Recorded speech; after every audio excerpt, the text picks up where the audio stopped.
One of my essential morning rituals, and I'm sure I'm not alone here, is to indulge in a good cup of coffee. This is my daily Kickstarter. Wakes me up, gets my mind focused on the day. What's better, have it with a little bit of toast, or a croissant, a toasted waffle perhaps, or if you've got a sweet tooth, a little brownie. Or that little round treat. You know the doughy snack with the hole in the middle? What do we call that again? What do we call that? ขนมวง What's that?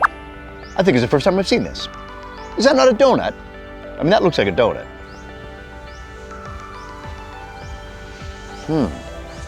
Wow. The taste is actually chewier than a donut, more doughy. It's a little more dense texture. This cute,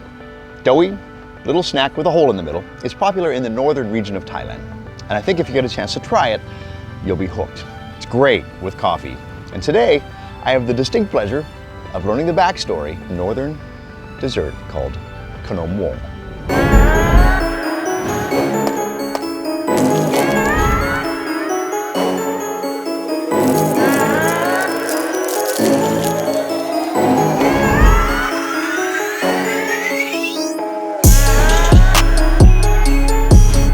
When we think of the term dessert, things that spring to mind are flour, sugar, eggs, the building blocks to so many desserts we know around the world. Then mix in some other ingredients, apply some heat and some other local cooking techniques, and what do you get? A variety of delicious pastries and sweet delights, like donuts. Donuts are popular almost everywhere around the world, and different places will have their own unique variations of this sweet, holy treat. Essentially, donuts are fried dough. Its origins can be traced back over 400 years ago from a fossil that was dug up in Manhattan. It's believed that Dutch settlers were the ones who brought a type of oily cake to New York. Further up in Maine, a mother of a ship captain named Hanson Crockett Grigory apparently prepared some fried dough as a snack for her son to take on board a ship, which later became a popular snack for the men at sea and then much later for the men at war during World War I. These days, donuts are popular almost everywhere around the world, including here in Thailand. But what's more interesting, Thailand also has its own unique version of a type of donut, perhaps predating the global version, and it's known locally as Khanom Wong. In Thai, the word khanom means snack, and that can be used to describe something sweet or savory. And the word wong means something that is round, circular. And this is starting to make sense because essentially a donut is a small, round, circular snack. Khanom Wong is a local snack up in northern Thailand, a region with its own unique identity, and much of the influence dates back to the 13th to 18th century Lanna Kingdom, which is reflected in not only the art, the culture, beautiful temples, traditional dance performances, the individual northern tribes' way of life, right down to the fascinating food culture, unique unto itself.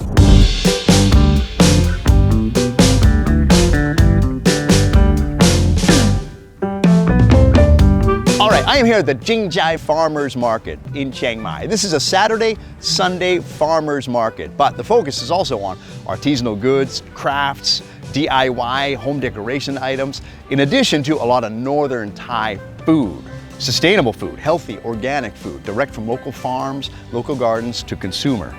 And the reason I'm here is because you'll find a lot of northern food that you will not find in other parts of Thailand, especially desserts, or as Thai call it, khanom. And I'm in search of the ubiquitous Khanom Wong. All right, I found the khanom section, the dessert section. I've been told in the north of Thailand, khanom, or treats, this is serious business. So let's go see what we've got here.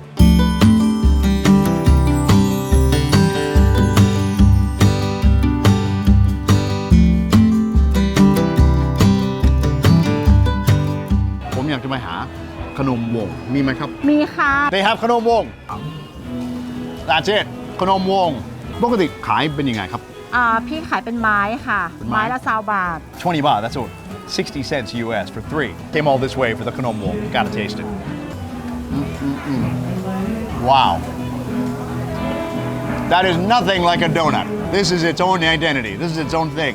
Much denser than a donut Much more flavorful actuallyแล้วก็มีอะไรข้างในเส้นๆขาวๆนี่คือมะพร้าวค่ะแล้วชิ้นที่เรนเดอร์กำลังจิบชิมน่ะคือมันม่วง Some of the ingredients include coconut meat and the sweet potato that comes in that purpley texture very different from a donut แล้วคุณเป็นคนทำเองใช่ค่ะ I met the guru one of the only people making Khanom Wong here in the market and she seems to be the local expert I asked her nicely when you close up your shop can you please teach us how to make Khanom Wong and she said of course which is so awesome. We're going to do a Khanom Wong workshop.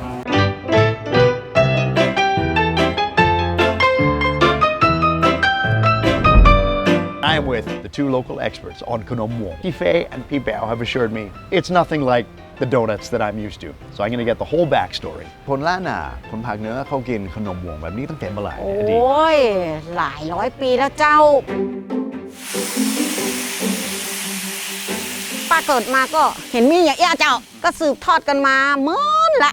มีบุญมีงานก็เปิ้นก็จะทำกันเอี้ยสมัยก่อนเนอะเจ้ามันจะต้องมีเทศกาลตานเนอะเจ้าที่ว่าจะมีขนมหมูนี้เทศกาลขึ้นบ้านใหม่กะปีใหม่เมืองกะหรือว่าอันปอยสังรองกะเปิ้นก็จะมาช่วยกันเยะเฮาก็เอาวัตถุดิบในบ้านเฮาเนี่ยทำขนมเลี้ยงเปิ้นเนาะเพราะว่าข้าวเหนียวบ้านเฮาก็มี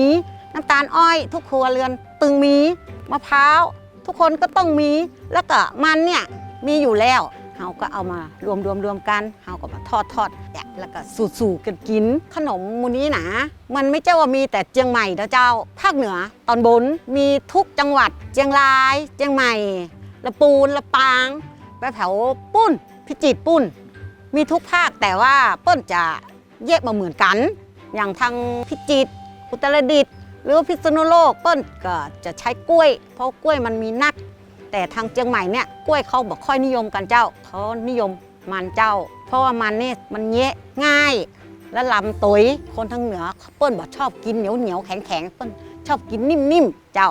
This is fantastic. I think the history of Khanom Wong in Thailand is slightly more auspicious and interesting than our own history of donuts. Everyone can eat it. Bao said, children, older people can eat it. It's easy to find the ingredients. It's easy to make, so it became the go-to snack of the Lana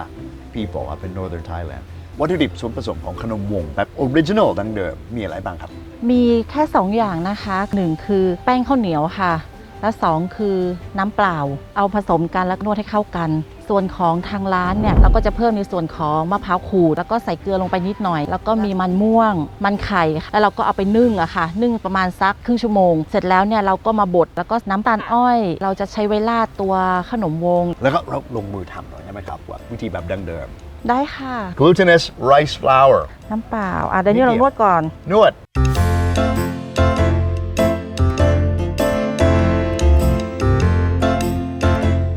How's it going there? โอเคได้แล้ว Okay. อันนี้เราเก็บไว้นี่ก่อนนะคะพักแป้งไว้แป๊บนึง So we're going to let this sit, let it rest for about 20 minutes to get that dough really ready to rise up, and then we're going to make the more modern version of Khanom Wong. เริ่มต้นเราต้องเอาแป้งนี่ใส่ไปก่อนเราอย่าใส่น้ำนะเพราะว่ามันเนี่ยมันมีความเละของมันอยู่นะเจ้า Only a little bit of water because in the Japanese sweet potato there's already lots of moisture that helps absorb the glutinous rice flour. ใส่เกลือเล็กน้อยเจ้ามะพร้าวเอาใส่ไปเลย Of coconut meat. เอาแห้งๆเจ้า Okay, I am.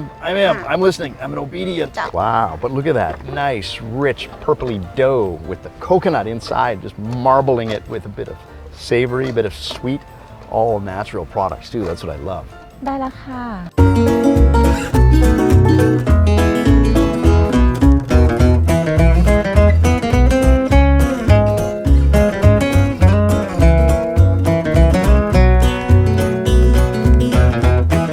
And now, we've already got our hands dirty. Now, we're gonna mold and sculpt our dough into the little round, holy in the middle treats called Khanom Wong.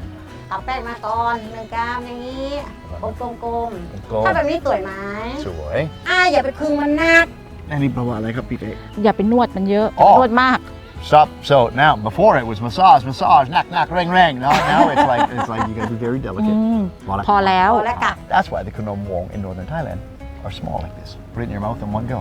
So, other than round little donuts, Khanom Wong, we're gonna try and make some other shapes here too.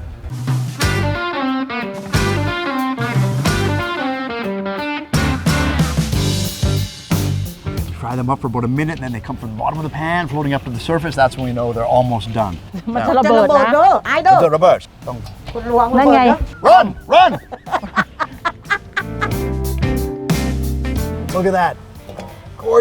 Gorgeous. Two-tone color, crispy golden. Caramelizing the cane sugar into like a right nice rich caramel that we're going to glaze the tops of our Khanom Wong with. พี่แป๋วทำไมพวกนี้ไม่ได้ระเบิดเลยที่มันไม่ระเบิด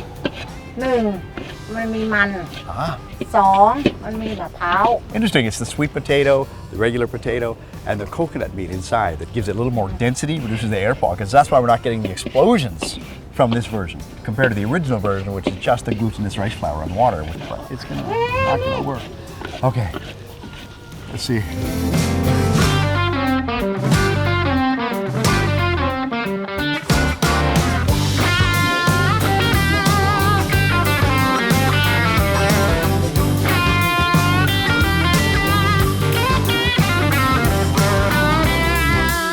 The original recipe, the original Lana version of this. Okay. That is so chewy, so doughy, and sweet, but not at all like a donut that I'd see in my home. Much chewier. It's got a really nice, fragrant, aromatic smell. Knowing that. หอม Love when the masters taste the craft. Now, let's dig into the second and third version, which is the sweet Siamese potato and the Japanese purple potato. อร่อยไหม ยังไม่ชิมรู้จะบอกไปยังโอเค คุณจะกินหมดไหมเนี่ยโอ้จะกินทีเดียวหมดเลยเหรอ มันไม่เหนียว Wow. Just that little bit of potato and the coconut mixed into the dough makes it naturally sweet, much sweeter, and way more fragrant. No, what? มันนิ่มสีมันสวยด้วยไงมันงามเหมือนคนแงะ Bao said they're delicious and beautiful on the outside, just like me, meaning herself. Chai, and she's right. แล้วพี่เฟย์ครับคุณเป็นหนึ่งในคนที่สืบทอดขนมแบบดั้งเดิมโบราณแบบนี้ในเมืองไทยในเชียงใหม่แล้วก็ทำให้คุณรู้สึกยังไงครับ พี่ภูมิใจนะที่ได้มีส่วนช่วยในการอนุรักษ์อาหารพื้นบ้านของเราเนาะแล้วมันก็จะเริ่มสูญหายไปเรื่อยๆแล้วเด็กสมัยใหม่เนี่ยจะไม่รู้จักถ้าใครมาถามว่าทำยังไงพี่ก็ยินดีที่จะสอนเขาถึงแม้ว่าจะเป็นส่วนเล็กๆแต่พี่ก็ดีใจอะที่พี่ได้ทำ เมื่อก่อนดาเนียลขนมวงเดี๋ยวนี้ก็มีคนแต่งเพลงฮื้อแล้วนะมีเพล เดี๋ยวแล้ว ง มีคนแต่งเพลงเกี่ยวกับขนมวงเหรอ I should have guessed it. Not only is it a unique traditional Northern Thai snack, there's a song that goes with it. There's a Thai music teacher who taught this song to students years ago, and now it's a song that almost every musical student in Northern Thailand will learn, especially if they know about Khanom Wong. The melody of the song, I listen and I catch the character in the northern music of Thailand, and then I compose by myself to create the Khanom Wong song. So I started with the melody that is very slow. It's like we are making a dough. And the second part is like a sprinkle of the sesame, and we do the sauce. It's like a staccato. It's the music term for dancing and jumping your fingers on the key. And then the third movement or the third part of the song is like we fry the dough, and then it will be hotter and hotter until it's done. So you will see that the music is getting faster and faster until the end. Khanom Wong, that sweet, chewy, holy snack from northern Thailand, something I originally referred to as a mini Thai version of a donut. In fact, nothing could be further from the truth. This in no way resembles a Thai donut. In fact, it's much broader and deeper than that. And this is what I love about exploring the different culinary traditions in different parts of Thailand. And up here in northern Thailand, the Lana Kingdom has its own culinary story, its own narrative unto of itself. So when I see something like Khanom Wong, something that looks so small, so simple, there's almost always more than meets the eye on The Edible Story, Thailand.